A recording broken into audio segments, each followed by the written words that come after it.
나누기를 소망합니다.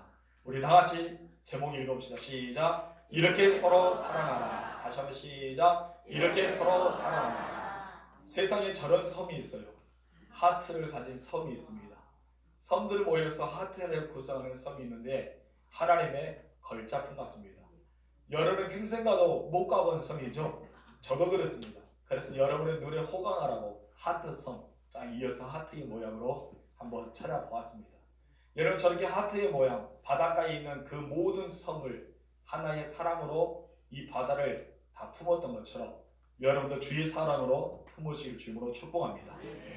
사도 베드로는 초대교회 성도들에게 두 가지 고민을 했습니다. 첫 번째 이 고민입니다. 다 같이 시작.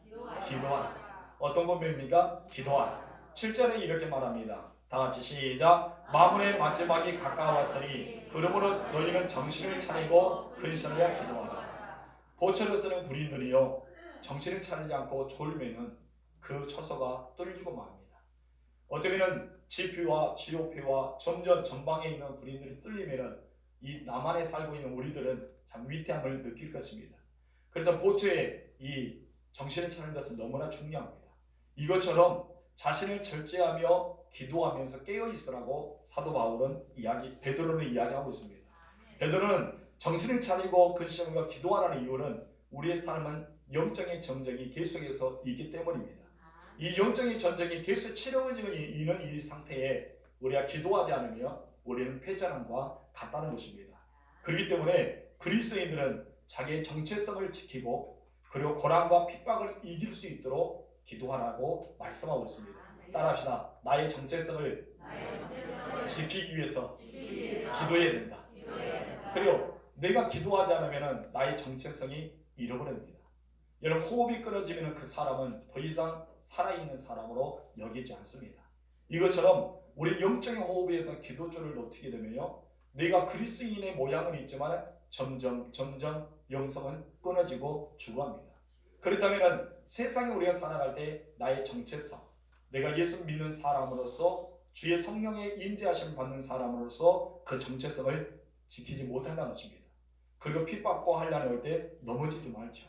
사단은 계속해서 믿는 사람들에게 달려듭니다. 어떻게 달려듭니까? 우리 베드로전서 5장 8절 시작. 근신하라 깨어라 너희 대적 마귀가 오는 사자같이 두루 다니며 삼킬 자를 찾나니. 계속 찾고 있어요. 여러분 사자들이요 여러분 건강하고 아주 날렵한 짐승들을 이렇게 학교에서 삼지 않습니다.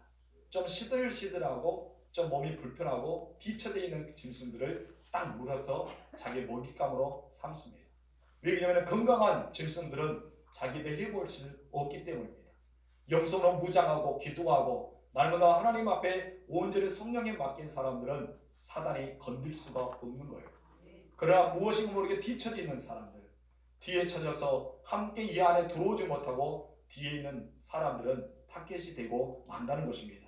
그래서 베드로는 마지막 때에 너희들이 가까울수록 정신을 차리고 기도해라.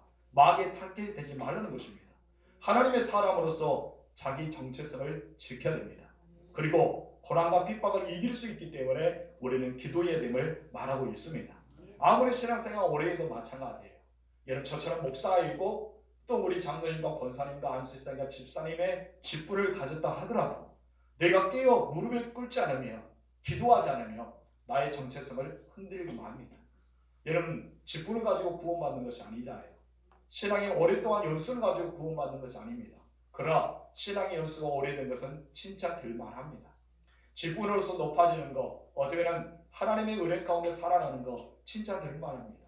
그들이 장로님이 되기까지, 권사님이 되기까지, 안수사님이 되기까지, 집사님들의 삶이 되기까지 얼마나 수고와 땀과 기도가 있었겠습니까? 그러나 이것을 가지고 주님 앞에 설 수 없다는 것입니다.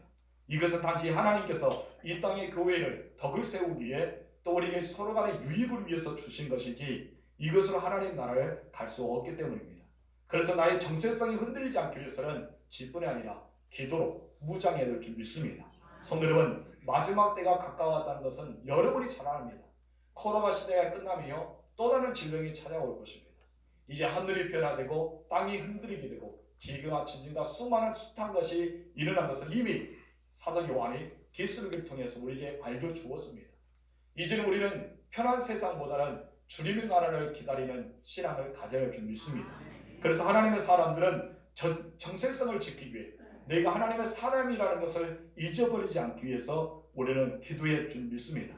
그래서 사도 베드로는요, 정신 차리고 크리스천을 기도하라고 한 것입니다. 또 두 번째 베드로는 어떤 고민을 했을까요? 다 같이 시작. 서로 사랑하라. 8절 말씀 시작. 무엇보다도 뜨겁게 서로 사랑할지니 사랑은 허다한 죄를 덮느니라. 아멘.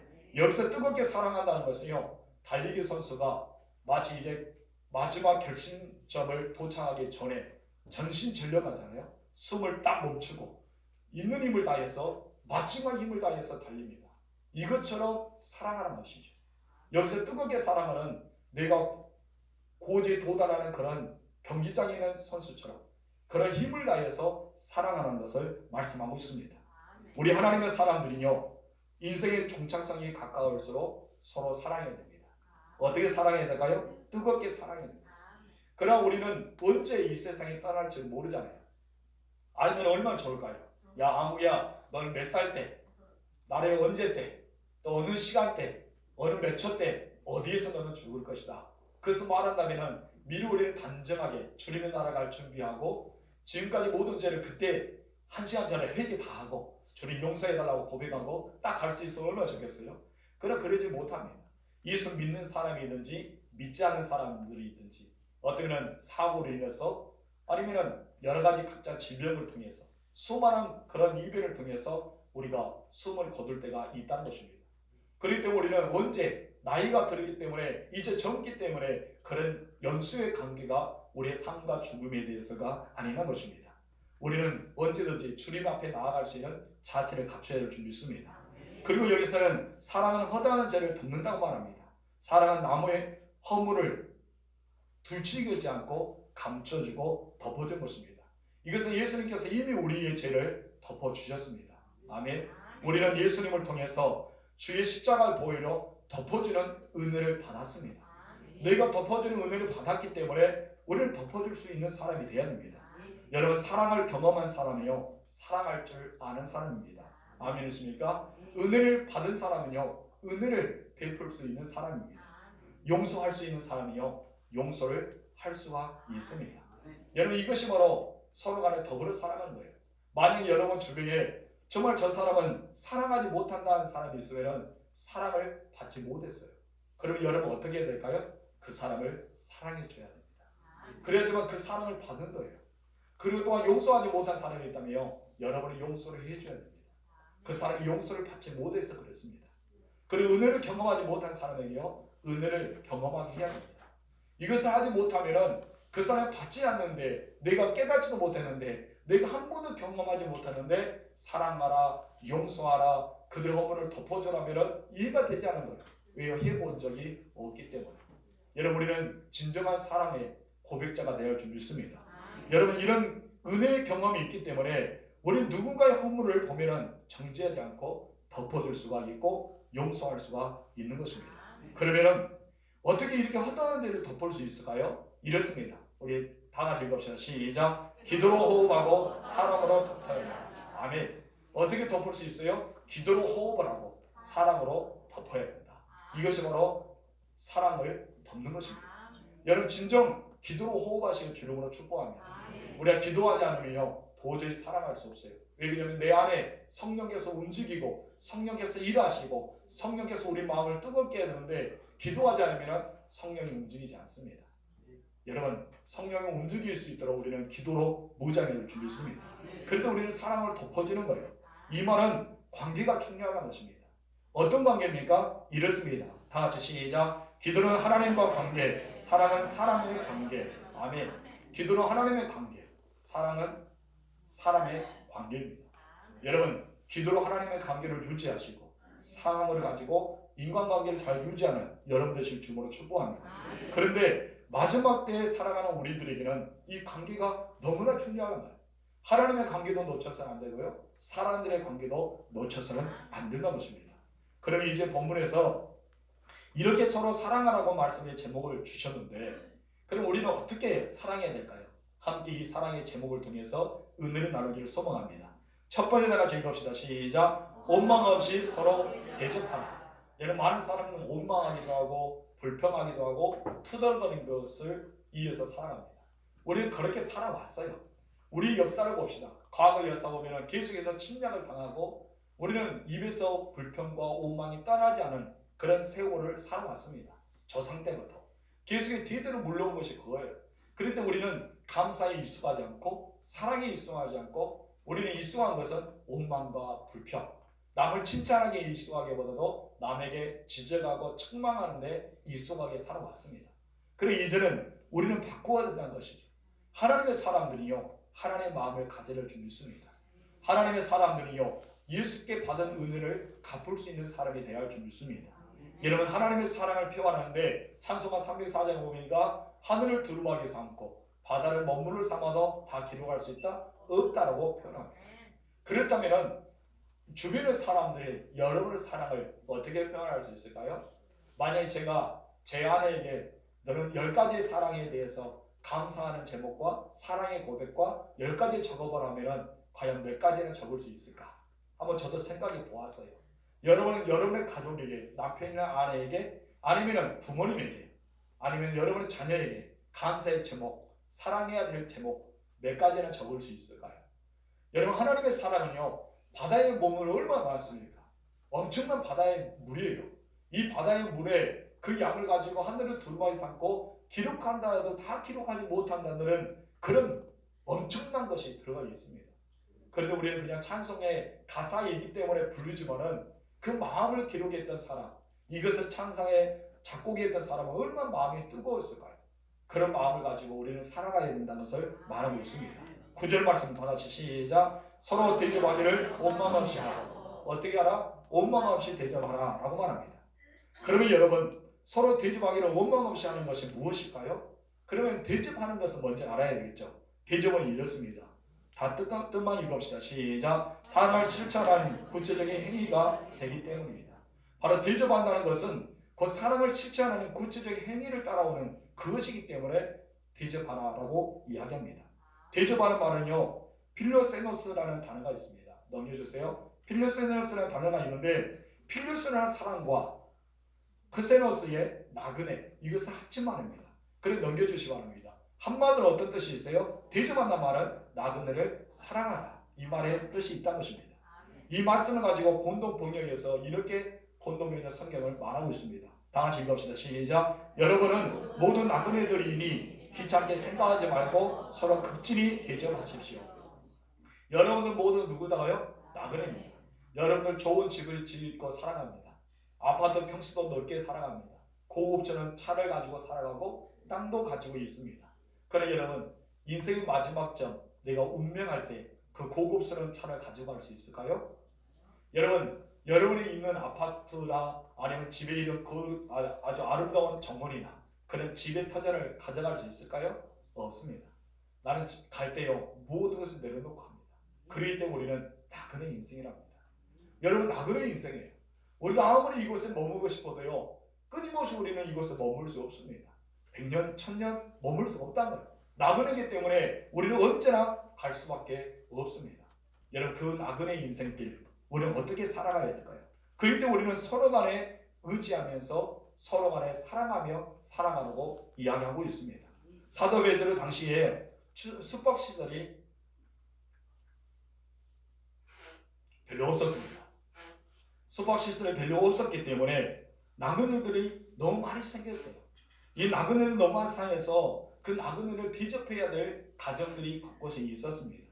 성경에 보면은 그런 나그네를 대접하는 것을 굉장히 중요시 가르치고 있었습니다. 예수님도요, 마태복음 25장 35절에서 이렇게 말씀합니다. 시작. 내가 줄일 때에 너희가 먹을 것을 주었고 목마를 때에 마시게 하였고 나그네 되었을 때에 영접하였고. 예수님께서는 이 말씀을 통해서 나그네를 어떻게 대접하느냐, 한마디로 나그네를 대접하는 것이 나를 대접하는 것이다, 이것을 말씀하고 있어요. 그뿐 아니라 우리가 심판의 기준, 이 심판의 기준도 나그네를 잘 대접해야 될 기준을 이야기하고 있습니다. 실제로 아브라함이 그런 복을 받았습니다. 창세기 18장에 보면 아브라함이 나그네 3명을 대접받았습니까? 극진하게 대접합니다. 그 극진하게 대접하였을 때 두 가지 축복을 받는데요. 첫 번째 축복은 아내 사라가 잉태하지 못했습니다. 그러나 사라의 나이가 89세 때 하나님께서 이 천사 나그네를 통해서 내년 이맘때 아이가 생길 것이라는 예언적 축복을 받습니다. 사라는 기가 막히죠. 자기 남편도 이제 99세가 돼서 나이가 지긋하게 모였고 힘도 없고 기력도 없고 이미 사라 자체는 이제는 아이를 가질 수 없는 형편이지 않습니까? 여러분 여자 나이로 어때 89세면 이미 다 끝났습니다. 이제 월경도 끝나고 아이를 가질 수 없는 상황이에요. 그냥 웃을 수밖에 없죠. 뒤에서 숨어서 웃을 때 이 나그네가 이야기합니다. 왜 웃느냐? 하나님의 능력은요 모든 것을 가능하게 하는 것입니다. 어쩌면 사라가 웃고 있었지만은 하나님은 그때 사라의 나이 90대 바로 아이를 생길 수 있는 축복을 주셨습니다. 그리고 두 번째 소식은 아브라함에게 숨길 것이 없다는 거예요. 지금 이 세 명의 나그네는 어디를 가고 있습니까? 소돔과 고모를 향해 가고 있습니다. 왜 소돔과 고모를 향해 갑니까? 죄가 너무나 간영하기 때문에 그들에게 있어서 하나님의 심판이 임해야 되기 때문에 그곳에 가는 것입니다. 그래서 아브라함에게 숨기지 않겠다. 나는 소돔과 고모를 멸망시키기 위해 간다라고 이야기합니다. 그때 아브라함의 중보기도 들어가잖아요. 하나님, 의인 50명이 있다면 그 땅을 멸망시키겠습니까? 라고 할 때 하나님은 무엇입니까? 내가 의인 50으로 인해서 그 땅을 멸망하지 않겠다. 그럼 45인이 있으면요. 30명이 있으면요. 35가 또 20이 10명까지 들어옵니다. 그때 어떤 말합니까? 10명이 있을지라도 내가 그 땅을 멸망하지 않겠답니다. 한마디로 10명이 없어서 소돔과 고모는 불의 심판을 받아서 멸망할 수밖에 없었습니다. 아브라함은 어떻게 이런 은혜를 받았을까요? 자기 사례 아내가 90이 되어서 아이를 낳을 수 있던 것, 그리고 하나님의 뜻을 모든 것을 숨기지 않고 인간에게 말할 수 있었던 것, 바로 나그네를 지극하게 대접했다는 것입니다. 혹시 여러분들 중에 나그네를 대접했을 때 아니면 목사님이나 장로님이나 권사님이나 집사님과 이웃들을 여러분 은근하게 대접했을 때 그 사람이 예수님일 수도 있다는 것입니다. 우리 나그네를 잘 대접함으로써 아브라함 부주 중에 받았던 하나님의 축복을 받는 여러분들을 줄 믿습니다. 사도 바울도 로마서 12장 13절에 이렇게 말합니다. 시작. 성도들을 쓸 것을 궁금하며 손 대접하기를 힘쓰라. 무엇하기 힘쓰라? 손 대접하기를 힘쓰라 말합니다. 그 마음으로 대접한 것은 중요하다는 것을 이야기하고 있습니다. 베드로가 이 편지를 쓸 때 초대교회가요 로마의 네오 황제 때문에 굉장히 핍박 속에 살아갔습니다. 그곳에 한 곳에 있지 못해서 이 성도들이 뿔뿔이 흩어지고 말았습니다. 다른 한편에 보면은 수많은 그리스도인들이 흩어져 있는 성도들을 자기 집으로 데려와서 먹여 살렸어요. 여러분 대접했다는 것입니다. 이런 삶을 살아가면서 그 가운데 하루 일들도 아니고 굉장히 오래 지속되면 그 마음이 불편하지 않겠습니까? 여러분의 집을 오픈하면서 매일마다 와는 손님들 밥을 먹여주고 재워주고 씻겨주고 그러면서 돈도 받지 않고 봉사하면서 그런 사람들이 과연 얼마나 있을까요? 어떤 사람은 대접의 은사 있는 분들은 너무 잘하신 분이 있어요. 그런 분들도 있지만 대부분은요 누군가를 대접한다는 것은 쉬운 것이 아닙니다. 어려운 것입니다. 그것도 하루 이틀도 아니라고 이야기하지 않습니까? 이런 계속해서 대답하다 보니까 나도 모르게 마음속에 기쁨이 사라지고 불평과 오망이 있을 수가 있습니다. 그래서 사도 베드로가요 대접하기를 뭐할지 하라? 오망 없이 하라. 우리 9절 말씀 시작. 서로 대접하기를 오망 없이 하고 이 말을 한 거예요. 이 말에 대해서 우리가 생각하지 않으면 그냥 대접을 오망 없이 하라. 저는 손님들 다 대접하라 이렇게 받아들일 수 있는데 그때 상황을 설명하면요 정말 초대교회 성도들이 그 많은 어려워 흩어져 있는 성도들을 날마다 대접하기가 얼마나 힘들었을까. 그들이 집에 유숙하면서 그들이 재워주기도 하고 씻겨주기도 하고 밥을 먹여주기도 하고 굉장히 힘들었을 거예요. 하루 일터도 아니고. 그렇기 때문에 너희가 이왕 대접할 거 기쁜 마음을 가지고 서로 원망 없이 하고 이 말을 하고 있습니다. 그럼 왜 우리는 원망 없이 대접해야 될까요? 원망 없이 대접하는 것이 기독교의 정신입니다. 그리고 사랑의 실천입니다. 우리가 하나님이 원망 없이 우리에게 은혜를 베푸지 않습니까? 여러분이 무슨 원망 가지고 하나님이 여러분에게 이야기한 적이 있습니까? 아닙니다. 우리 하나님의 마음을 가지고 하나님을 대접하는 마음을 가지고 원망 없이 대접할 때 복이 있다는 것입니다. 우리 마태복음 볼까요? 10장 42절 말씀 시작. 또 누구든지 제자의 이름으로 이 작은 자 중 하나에게 매수한 것이라도 주는 자는 내가 진실로 너희에게 이르노니 그 사람이 결단코 상을 잃지 아니하리라. 나그네를 대접하는 자, 내일수 한 그릇이라도 주는 자는 상을 잃지 않고 하나님이 상을 주신다고 말씀합니다. 좋은 예술이야. 우리 교단에 어쩌면 그런 신앙에 주장했던 웨슬러는 이런 말을 했습니다. 우리 다 같이 읽읍시다. 시작. 내가 다른 사람을 돕는 동안 하나님께서 나를 돕는다. 얼마나 이 말이 내 마음에 감동되는지. 내가 다른 사람을 돕는 동안 하나님은 어떻게 한다? 나를 돕고 계신다. 여러분 다른 사람 대접하는 동안 하나님 여러분을 대접하고 있습니다. 다른 사람을 사랑하고 있는 동안 하나님 여러분을 사랑하십니다. 다른 사람을 용서할 때 하나님이 용서한다 거예요. 욥을 다른 사람의 어떤 세 명의 친구들을 용서해 줬잖아요. 하나님은 이 욥을 용서해 주고 갑절의 복을 더해 주었습니다. 엄청 놀라운 축복을 받았다는 것입니다. 하나님은 공짜가 없습니다. 지금 이제 내가 당장 이것을 통해서 손해볼 것 같아도 하나님은 손해보지 않게 하십니다. 반드시 우리에게 복을 주십니다. 그래서 예수님은 누가복음 6장 38절에서 이렇게 약속하셨습니다. 우리 나가서 읽읍시다. 시작. 주라 그리하면 너희에게 줄 것이니 그 후이 되어 누르고 흔들어 넘치도록 하여 너에게 안겨주리라. 아멘. 주어라, 대접하여라, 사랑해라, 용서해라. 그럼 후이 들어 누르고 흔들어 안기도록 그렇게 해주신다고 말씀합니다. 우리 두 번에다가 읽읍시다. 시작. 선한 청지기 같이 서로 봉사하라. 10절 말씀 시작. 각각 은사를 받은 대로 하나님이 여러 가지 은혜를 맡은 선한 청지기 같이 서로 봉사하라. 아멘. 하나님께서 우리에게 한 사람 한 사람에게 각각 다른 은사를 주셨습니다. 이곳에 있는 여러분들에게 각각 하나님께 다른 은사를 주셨어요. 만약에 여러분 똑같은 은사를 가지고 있다면 서로가 필요할까요? 남편이 아내가 또 아버지와 엄마와 자녀들 이 가정에서도 각각 해야 될 일이 다릅니다. 그런데 모두가 똑같아요. 다 똑같이 다 은사를 가졌습니다. 능력이. 그러면 필요할까요? 아닙니다. 필요하지 않을 것입니다. 서로가 필요하지 않기 때문에 자기 혼자 다 할 수 있기 때문에 필요의식을 느끼지 못한 거예요. 소중함이 없겠죠. 그래서 세상은 삭막해지고 말 것입니다. 하나님 교회 안에서도요. 각자의 모든 은사를 다르게 주셨습니다. 이 다르게 주셨기 때문에 우리는 이 손에 가진 은사, 발이 가진 은사, 입이 가진 은사, 머리카락과 눈썹과 코와 그의 각계의 은사가 다 다르다는 것입니다. 그렇기 때문에 하나님께서 은사와 달란트를 주신 것은 서로 간에 필요하기 때문에 서로 간에 덕을 세우기 위해서 선을 베풀기 위해서 주셨다는 것입니다. 그래서 우리는 각각 달란트가 다른 거예요. 서로가 다른 이유에 대해서 사도 바울은 고린도전서 14장 26절에서 이렇게 말합니다. 다 같이 시작. 그런즉 형제들아 어찌할까 너희가 모를 때에 각각 창송시도 있으며 가르치는 말씀도 있으며 계시도 있으며 강언도 있으며 통명함도 있나니 모든 것을 덕을 세우기 위하여 하라. 아멘. 로마서에서 말합니다. 15장 2절 시작. 우리 각 사람의 이웃을 기쁘게 하되 선을 이루고 덕을 세우도록 할지니라. 아멘. 여기서 두 가지 공통점이 무엇입니까? 덕을 세우는 것. 여러분 은사가 있는 것도 또 달란트가 있는 것도 한마디로 무엇을 위해서 덕을 세우는 것입니다. 여러분 은사를 주시는 것은 혼자 잘 먹고 잘 살라고 주시지 않았습니다.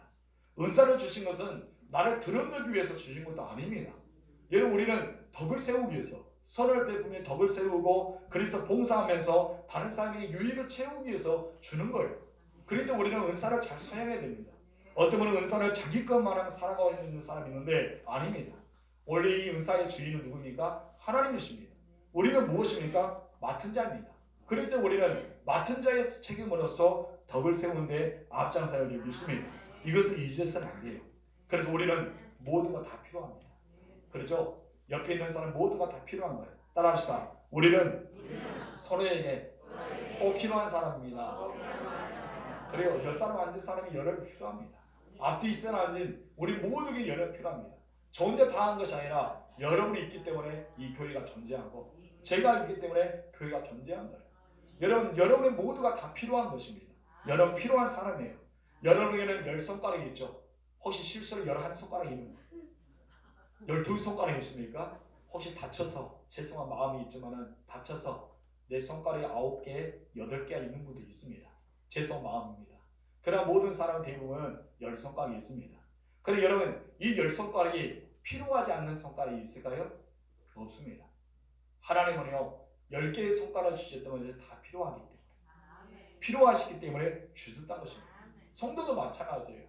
우리 성도들은 다 필요하기 때문에 여러분에게 우리 교회에 다니도록 이곳에 등록할 수 있도록 만들어 주셨어요. 여러분 필요하지 않으며 하나님께서 이분만 이렇게 갇혀있게 우리는 살아갈 것입니다. 그러나 필요하기 때문에 이분도 보내주시고 저런 분도 보내주시고 각자에 맞게끔 교회 필요에 따라서 맞게끔 보내주신 것입니다. 여러분 그렇기 때문에 우리는 필요에 따라서 서로에게 덕을 세우면서 살아가는 여러분 되시길 주님으로 축복합니다. 그래서 10절 하반절에 이렇게 말하죠. 시작. 선한 청지기같이 서로 봉사하라. 아멘. 여기서 청지기라는 오이코노모스라는 단어가 있습니다. 이것은 관리자는 뜻이에요. 넘겨주세요. 관리자. 이 관리자는 뜻입니다. 물질과 시인과 이 세상의 모든 것을 본 주인은 누구십니까? 하나님이십니다. 우리는 왔다가 가는 인생입니다. 아무리 내가 이곳에서 내가 모든 걸 가지고 있다. 은사도 다양하게 있고 달란트도 많이 있다. 그런다 해서 내가 이 세상에 떠날 때 가지고 가지 못합니다. 다 이곳에 두고 합니다. 아니면 주님 앞에 섰을 때 하나님이 주신 은사가 이것입니다 라고 회개하면서 내려놓게 되는 것입니다. 우리는 그렇게 관리하는 사람과 같다는 것입니다. 더 깊숙이 들어갑시다. 여러분의 재산, 여러분의 가정, 여러분의 자녀, 여러분의 일터, 여러분 타고 다니는 자가용, 여러분 가지고 있는 시선물, 이 모든 이 땅에서 내가 누릴 수 있는 거지. 여러분이 세상을 떠나고 하나님의 나라 가면은 이것 또한 가져갈 수가 없습니다. 인간은 누구냐? 빈손으로 왔다고 빈손으로 가는 거죠. 여러분 그것이 바로 인간입니다. 흙으로 와서 흙으로 왔다. 우리 창조의 법칙처럼 이야기했던 것처럼 이 땅을 우리는 관리하는 거예요. 그렇기 때문에 이 땅을 관리하면서 너무 욕심껏 살아가지 마십시오. 베푸기도 하고 사랑하기도 하고 너그럽게 하고 선을 사람을 사시기 바랍니다. 짐승을 죽으면 무엇을 남긴다고요? 가죽을 남기죠. 사람이 죽으면 이름을 남깁니다. 여러분 죽으면 여러분에 대해서 어떻게 평가하나요? 아이고 잘 죽었다 할까요? 아니면 참 아깝다, 참 안타깝다 그렇게 말할까요? 웃고 있는 뭐 찔기가 이거 우리는 정말 내가 죽었을 때 나의 영전사냥 앞에서 눈물을 흘렸을 수 있는 사람이 있다면 나는 잘 사는 거예요. 참 안타깝다고 여겨주고 있는 사람이 있다면 잘 살았던 것입니다. 제가 죽었을 때 오지 않는 사람이 있으면 어쩔까? 그런 근심도 해보았어요. 아이고 잘 죽었다. 진짜 죽어버리지. 그러면 안 되지 않습니까? 그럴 때 우리는 어떻게 한다? 이 땅에서 우리는 하나님이 주시는 달란트를 가지고 소의 유익을 주는 관리자처럼 선한 청년처럼 살아가라고 말합니다. 그러기 위해서 나의 정체성을 알아야 돼요. 내 정체성, 나는 누구인가? 소크라테스가 이야기했던 너 자신을 알라라고 이야기했던 것처럼 내 정체성을 알아야지만 나는 참다운 하나님 앞에 올바로 서 있을 수 있습니다. 그러면 정체성을 아는 것은 무엇일까요? 봉사의 선한 천진처럼 살아가야 됩니다. 그럼 봉사는 무엇입니까? 자기 희생을 말합니다. 봉사가 무엇일까요? 자기 희생. 자기 희생을 가지고 있는 사람만이 봉사할 수 있어요. 섬기는 사람이요 자기를 희생합니다. 헌신한 사람도 자기를 희생합니다. 누구에게 무엇인가 더 덜어줄 수 있는 사람, 아낌없이 주는 사람은 자기 희생합니다. 자기 희생하지 않은 사람이요 섬김의 삶을 살 수 없습니다. 봉사의 삶을 살 수 없습니다. 오직 나에게만 집중되어야 되기 때문에 우리는 어떤 이기주의 삶을 살 수밖에 없는 것입니다. 여러분 섬김의 삶을 사시길 주님으로 축복합니다. 세 번째 시작. 섬김의 자세를 가져라. 섬김의 자세는 두 가지로 우리는 살펴볼 수 있는데요. 첫 번째 이렇습니다. 시작. 하나님 말씀을 하는 것 같이 말하라. 11절 상반절 시작. 만일 누가 말하라면 하나님의 말씀을 하는 것 같이 하고. 말은 섬김입니다. 여러분 가지고 있는 말은 무엇이고요? 섬김입니다. 여러분 이 말로 섬겨야 돼요. 우리가 함부로 입이 뚫렸다 해서 막 이야기하고 다니면 안 된다는 것입니다. 하나님이 여러분이 입을 주신 것은 섬기라는 것입니다. 여러분 그렇기 때문에 우리는 말로 섬길 수 있어야 돼요. 그런데 말을 섬기면 어떻게 해라? 하나님 말씀을 전하는 것 같이 가르치라고 권면하고 있습니다. 이 말에는 두 가지 용어가 있어요. 우리 넘겨주시기 바랍니다. 먼저는 라렐이라는 단어가 있어요. 이것은 어떤 뜻이 있습니까? 사람들이 흔히 말하는 것을 가르치는 것, 가르칠 때 사용하는 것을 말하고 있습니다. 또 로기오라는 단어가 있는데 하나님 말씀을 가르칠 때 사용하는 것입니다. 사람들 흔히 말하는 것, 그냥 세상상에 말하죠. 근데 이때 우리는 그리스도인들, 하나님 섬기는 사람들은 어떤 말을 해야 될까요? 그들과 동일한 말하는 것이 아니라 사랑이 담겨있는 말을 해야 됩니다. 긍정이 담겨있는 말을 해야 됩니다. 사람의 말 한마디로 청년빛을 갚습니다. 사람의 말 한마디로 사람을 살릴 수도 있습니다. 여러분, 사람이 말 한마디 어떻게 하냐에 따라서 그 사람의 운명이 바뀔 수가 있는 것입니다. 제가 군에 있을 때 저와 함께 대대 군전병이 있었어요. 중대 군전병이 있었는데 그분은 일군 사령부, 수송부 이렇게 1호차를 보는 군종이었어요. 저는 통신단의 군종이었고, 그래서 같이 뜨겁게 손을 잡고 기도하는데 제가 그런 말을 했어요. 야, 명철야, 너 목사해야 되겠다. 너 신학교 하라. 그러니까 자기는 절대 신학교 안 간대요.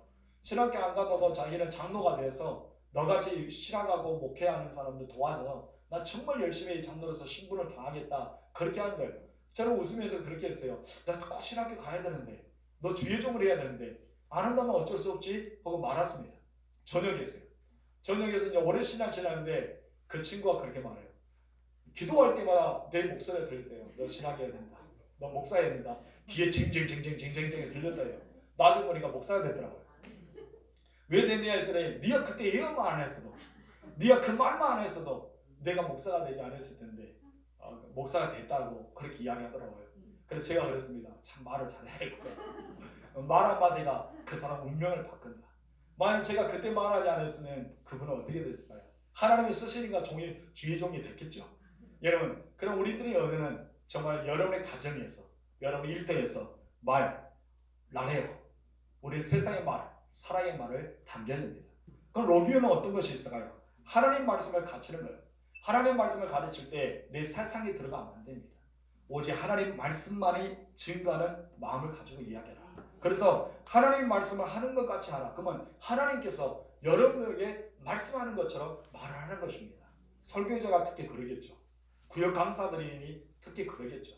자기들 개인의 사상과 가르치기 위해서는 이분들에게 이렇게 가르쳐야 해서 이것을 가지고 토대로 하는 것이 아니라 하나님 말씀의 토대 안에서 가르쳐라. 이 말을 하고 있는 것입니다. 이것을 가르쳐 언어의 축복, 말을 사용하는 섬김을 말합니다.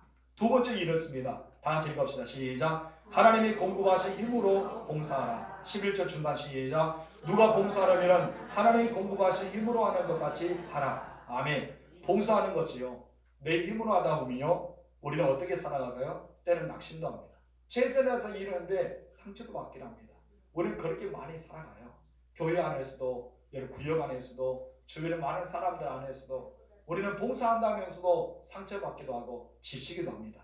그래서 베드로는 그렇게 말해요. 너희들 정말 봉사하고 선임 뒤집어하고 그렇게 흩어져 있는 성도들 잘 보살피고 있는데 힘들지, 지치지, 정말 어쩔 수 없어. 그러나 너희에게 한 가지 팁을 줄게. 너희들이 그렇게 살아가면 힘들고 지칠 수밖에 없어. 그 대신 하나님의 공급하신 힘으로 가지고 해라. 하나님의 공급하신 힘을 가지고 온다면 너희도 어떤 것을 봉사하더라도 힘을 낼 거예요. 그러면 어떤 마음을 가져야 돼요? 하나님 나와 함께하고 있다. 하나님 나에 힘을 주시고 있어. 그러면 구역 안에서도, 여러분 식당의 봉사 안에서도, 아니면 청소할 때도, 여러분 각자 모든 그런 봉사 차원에서 가정에서 섬길 때도 힘이 나잖아요. 나와 함께 하신 하나님, 나의 힘을 주신 하나님, 그런 마음으로 가면은 우리가 지속할 수 있다는 것입니다. 이것이 바로 섬김의 삶이고 봉사의 삶인 것입니다. 그렇다면 하나님의 공급하신 힘으로 한다는 것은 어떤 것일까요? 이렇습니다. 우리 뜻만 읽읍시다. 시작. 성령의 능력으로 힘입는 것을 말한다. 무엇을 말합니까? 성령의 능력. 내가 하나님 앞에 그렇게 고백할 때 성령이 나를 덮어주십니다. 주의 보혈이 나를 덮어주는 거예요. 나를 덮어줘서 내 마음이 기쁘게 하고 내가 능히 이 일을 해낼 수 있도록 도와줍니다. 우리 처음에 할 수 없다고 부정스럽게 할 수 없습니다, 해낼 수 없습니다, 모세처럼 그러잖아요. 나는 능히 할 수 없어요. 그러지만 모세는요 40년 동안 이스라엘 광야 생활을 이끌었습니다. 왜 할 수 있었을까요? 성령이 덮어주었습니다. 여러분의 아멘하고 순종하며 성령이 덮어줍니다. 주의 능력으로 덮어줍니다. 그렇기 때문에 내가 연약하지만은, 내가 부족하지만은 그 일은 능히 할 수가 있는 것입니다. 여러분 성령이 내 안에 들어오기를 소망하십시오. 덮어주면 은혜가 일어나길 원합니다. 그래서 로마서 이렇게 고백합니다. 8장 26절 시작. 이와 같이 성령도 우리의 연약함을 도우시나니 우리는 마땅히 기도할 바를 알지 못하나 오직 성령이 말할 수 없는 탄식으로 우리를 여여친히 강구하시니라. 아멘. 우리는 강구할 뻔해나 도와주신다는 것입니다. 여러분 성령님으로 힘을 얻으십시오. 그래 늘 하나님과 함께 한다는 사실을 기억하십시오. 그럴 때 우리는 봉사도 할 수 있고 헌신도 할 수 있고 섬길 수가 있는 것입니다. 우리는 섬김의 목적을 알아야 됩니다. 여러분 왜 섬기십니까? 왜 봉사하십니까? 왜 대접하십니까? 바로 하나님이 여러분을 통해서 영광 받기 때문입니다. 우리 11절 하반절 시작. 이는 범사에 예수 그리스도로 말미암아 하나님이 영광을 받으시게 하려 함이니 그에게 영광과 권능이 세세에 무궁하도록 있느니라. 아멘. 여러분들이 그렇게 봉사하는 것은 하나님이 여러분을 통해서 영광 받으시다는 거예요. 나를 통해 영광 받으시면 우리는 족하지 않습니까? 그럴 때 우리는 언제나 하나님을 위해서 살아가야 돼요. 고린도전서 봅시다. 10장 31절 시작. 그런데 너희가 먹든지 마시든지 무엇을 하든지 다 하나님의 영광을 위하여 하라. 아멘.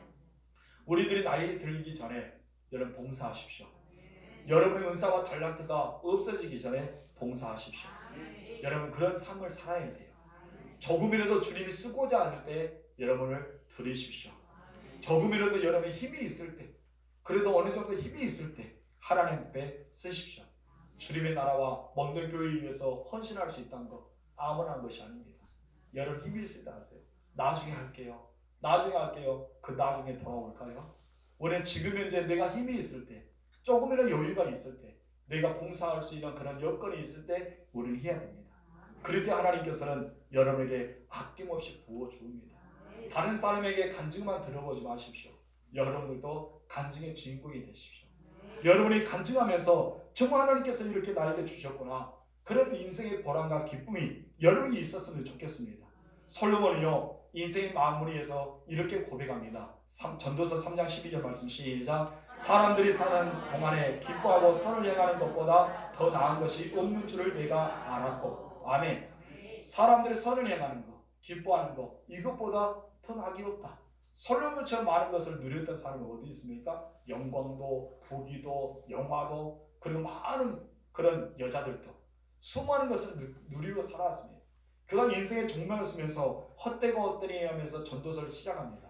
그렇지만은 사람이 있어서 정말 더 나은 것을 얻었는데 그것은 사람이 사는 동안 기뻐하는 것. 아멘. 그리고 선을 행하는 것. 여러분 이것이 최고란 것을 솔로몬이 알았던 것입니다. 하나님은요 여러분이 하나님 앞에 섰을 때 너 얼마나 남겼느냐 이것을 물어보지 않습니다. 하나님은 내가 어떻게 베풀고 살았느냐, 얼마나 섬기고 섬김을 흘려보내면서 살았느냐, 얼마나 대접하면서 살았느냐, 이것을 물어보십니다. 그렇다면 여러분 하나님 앞에 어떻게 고백하겠습니까? 여러분 사랑을 흘려보내십시오. 봉사를 흘려보내십시오. 아낌없이 사랑으로서 흘려보내서 주님이 원하시는 사람으로 인정받게 주님으로 축복합니다. 여러분 어떻게 사랑하시렵니까? 이렇게 사랑하실 주님으로 축원합니다. 기도하겠습니다. 참 좋으신 나의 하나님 아버지 감사합니다.